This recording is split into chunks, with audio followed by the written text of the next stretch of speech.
Hello and welcome to a Firstpost POV. After 6 months and multiple rounds of talks, India has not been able to clinch a trade deal with the United States. And now Donald Trump, the president of the US, has announced 25% tariffs on all Indian exports to the US starting tomorrow, which is the 1st of August. Now, Trump officials say that the president is not happy with the way the negotiations were going, but India has said that it will stand by and it will protect its national interest in any trade negotiation. The question is, what exactly does the US want from this deal? What options does India have? And what does it mean for the global trade order when the dust settles on this trade war? To try and answer some of these questions, let me introduce my guest, Mr. Raymond Vickery, who's a former United States Assistant Secretary of Commerce. He's joining us from Washington. Thank you so much, Mr. Vickery, for speaking to us. Thank you for having me. Now, when Donald Trump announced these tariffs back in April, the rates were so high that a lot of people said this is just a pressure tactic. This is Donald Trump's way of creating some sort of a leverage before the negotiations actually begin. It was 26% for India when he announced that in April. It's now 25%, just a 1% difference. So at what point do we start thinking that this is not a pressure tactic, this is just negotiating in bad faith? Well, thanks very much for having me. I think that, first of all, you have to look at the bigger picture, and that is that the relationship between these two great democracies, US and India, is absolutely crucial to solving a world of international problems, whether they be in climate change, health, the invasion of Ukraine, keeping peace in South Asia. All of these require cooperation. Unfortunately, what has happened in the United States is that we have elected a president who no longer believes in cooperation, that is, of building relationships, but he is oriented toward the transaction. And that is, what's in it for me and what do I come out with right now? That is really destructive of the world order, which has been in effect since World War II. First in economics with the General Agreement on Tariffs and Trade, and then moving on to WTO. What has happened is that President Trump has done away with that in favor of a real estate mogul's approach of transactions. That having been said, this is the reality with which both the US and India must deal. And that's going to require a great deal of statesmanship and work behind the scenes in order to be able to bring order out of this chaos which has been created by this bilateral transactional approach. President Trump thrives on creating chaos, and then out of chaos getting another party to fear his retribution, and then getting some halfway deal which he can aggrandize himself with. The problem is that this approach, while sometimes it may produce some result which is tolerable, leaves a great deal of room for miscalculation. And it seems to me that in this case, there has been miscalculation in droves. Miscalculation from Donald Trump, not understanding the importance culturally, particularly of dairy, not understanding the background in which India comes from, having emerged from a colonial past. Those things are all foreign to a real estate developer, and he has gone forward here. On the Indian side, I think that there has been a miscalculation as well. The opportunity was here to bring the U.S. and India closer together by addressing the protectionist policies which had been in place in India since independence, which were justified perhaps in the first instance to be able to provide some escape from a colonial past, but have really held back India from playing the role that it should in world affairs. I think also there's been a lost opportunity to re-examine the relationship with Russia, particularly in view of Russia's flaunting of the principles of the UN Charter in the invasion of Ukraine. So this is a very difficult situation. And just as in security matters, where miscalculation can lead to very bad consequences, particularly in a nuclear age, we're faced with this situation. Now, hopefully, saner heads on both the U.S. And Indian side are going to prevail eventually and be able to get some sort of resolution here. But this is not the way in which it should be done. There are very grave questions about the legality under U.S. law of what President Trump is doing. And of course, the rule of law internationally is being very much damaged by going against what had been agreed in the World Trade Organization, General Agreement on Tariffs and Trade, and opting for this transactional approach. So it's going to be a very rough ride here. I'm an eternal optimist. I've seen us come out of problems in the past with nuclear testing and sanctions, and I've worked on those things. So I believe that we can do it, but it's very dicey. Right. Now, let's talk a bit about India's strategy. Right when Trump announced those tariffs, New Delhi made it very clear that it wasn't looking for a confrontation. It ruled out any sort of retaliatory tariffs and began engaging with the Trump administration. Some, like the Canadians and the Chinese, chose a different approach. They took a more combative stance. And it seems like Trump has extended his trade truce with China, but he's announced tariffs on India starting tomorrow. Do you think perhaps India missed a trick by not keeping its options open and perhaps also keeping retaliation on the table? Should that have something been in what India considered? Well, I think that India misled itself in some ways. There was a feeling that since Donald Trump wasn't going to be protective in the U.S. or internationally of human rights, that India would escape the irritation of the kinds of criticism to which it has reacted so much in the past. Criticism in regard to human rights, rule of law, and underlying it was, I believe, an unspoken belief that that Donald Trump was anti-Muslim.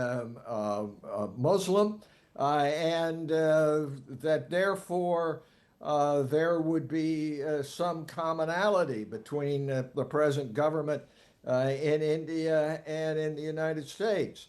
There was a feeling that he could be manipulated by making some superficial concessions without looking at the underlying questions of protectionism, of who India goes forward with in trading partners.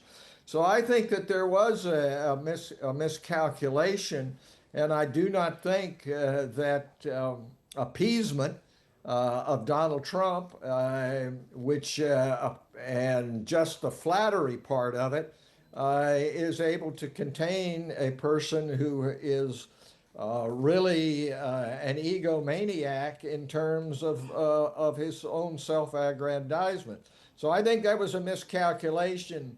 You know, hugs are all very good, but hugs do not substitute for actual engagement on the underlying substantive issues. And I think that that should have been the attitude from the very first. Now, Indian officials are still holding out, though. They feel a more comprehensive agreement is possible in mid-August or late August, and that immediate and short-term tariff concessions don't work. Is that wishful thinking, or do you think there is space, perhaps, for a deal going forward? I think there is space for a deal going forward, and I have advocated and written about the desirability of having free trade between the United States and India. We have so much in common. Indian Americans lead in every part of American life. The underlying values in our respective constitutions are the same. We have security considerations vis-a-vis China, particularly, which are the same. It's certainly possible. The problem is, of course, getting from the possible to reality. At this point, it is apparent that the tack which was taken at the very first was not the correct one. And now it's up to some very hard negotiation to be able to realize what needs to be done. I would encourage on both sides for them to think in the larger picture that I have just outlined. Right. And I think if you do that, then a freer trade arrangement, a closer alignment in security matters, all of those things are possible, but they are all part of the same reality. To look at it just as in separate categories is not satisfactory. What's angered a lot of Indians is not just the fact that Trump has announced tariffs on India despite India trying to engage with the Trump administration. It's also that he's announced a deal with Pakistan on the same day. And he's saying that he's going to invest in the oil infrastructure of Pakistan. And we've seen a number of deals in the last couple of days, last couple of months, including between Trump's family and a crypto agency in Pakistan. Now, many people are wondering what has led to this pivot. Now, especially after what happened in the last decade with the double standard on terrorism, we thought that Washington was pivoting away from Pakistan. But it seems like Donald Trump is reversing that. Why do you think he is doing that? Is it just for his own personal interest, or is there a larger security angle to what Donald Trump is doing? Well, I think Donald Trump does not understand the dynamics of security in South Asia. He does not understand the roots of the India-Pakistan standoff in Kashmir. He thinks of these things in terms of real estate deals. And if he can get something from Pakistan, which he thinks is self-aggrandizing for him, then he'll do it, and does not understand what has been learned by the U.S. and India over a period of 35 years, that you can't have a India-Pakistan policy. What you have to do is deal with a great democracy like India on its own and understand those security interests. I think that the whole business of how Donald Trump has tried to claim credit for the denouement of the military actions which took place after the terrible atrocities in Kashmir and the murder of Indian citizens shows that. The idea that he's going to try to say, well, I solved the problem. India and Pakistan both agreed with me, and I deserve the Nobel Peace Prize. That's his mindset. His mindset is one of aggrandizement. There has been in the United States some doctors who have diagnosed a narcissistic maniac approach to in international as well as domestic affairs. So it's a question of dealing with a person like that, and it's very unfortunate. The kind of progress that we made under Republican and Democratic administrations, whether they be George W. Bush and the civil nuclear deal, or Obama or Biden, and going back to the time I was in government with President Clinton and working our way out of the sanctions there. All of those things are swept aside in regard to the mindset of our president these days.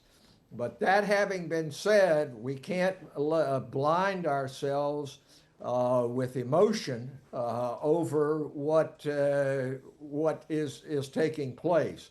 And as I said earlier, it's going to require a calm and sane approach to this, rather than trying to feed the fire of nationalism on both sides. Make America Great Again is going to be reciprocated by Make India Great Again, make each country in the world, and that leads to conflict and does not build peace and prosperity in the way in which the U.S. and India have been operating for the past 20, 30 years. Right. I think there's no denying that the relationship between India and the U.S. has soured since Donald Trump came to office. Let's hope that this is a Trump issue and not a larger bipartisan issue in the United States. And I think the first step towards addressing that is to first sort out this trade issue and then get things back on track. Thank you so much, Mr. Vickery, for speaking to us on First Post. Thank you, Prathik.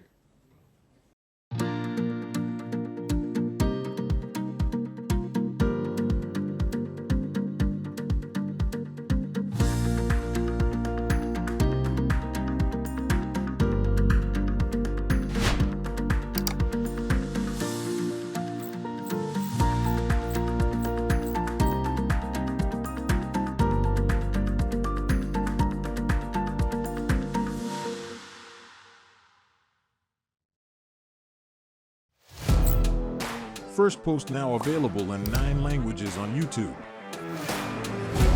English, Stands at $36 trillion. French, Le FMI, comme German, Geschäftsführenden Direktor, Hindi, $30 trillion ka karjo. Indonesian, Pemerintah tanpa pemeriksaan. Italian, Sekali radikali. Japanese, 4 兆ドル以上も Portuguese, por causa do próprio balanço patrimonial. Spanish. Beautiful bill. Go to Settings, click on Audio Track and select a language of your choice. Be the first to know what's happening around you in your first language.